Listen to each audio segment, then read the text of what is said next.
narxi, yo'l kirasi va primerna rastamoshkasi qancha chiqishigacha ko'rib chiqamiz. BMW X6. E'tibor berayotgan bo'lsalaringiz, hozirgi kunda BMW, ya'ni yangi BMWlarda reklamasi juda ham kam chiqyapti. Chunki sпрос shunaqangi balandki, yangi BMW topish juda ham qiyin bo'lib ketdi.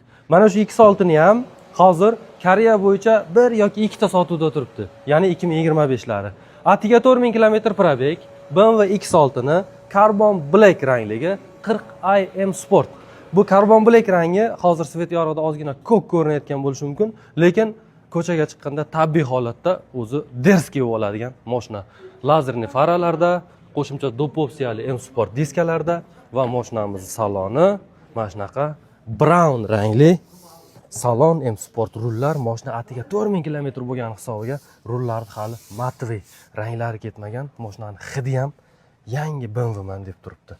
Xullas, mashinamizda CIP Tashkent yo'l kirasi bilan 93 ming dollar bo'lsa, taxminan 35-36 ming dollar rastamoshga chiqishi kutiladi.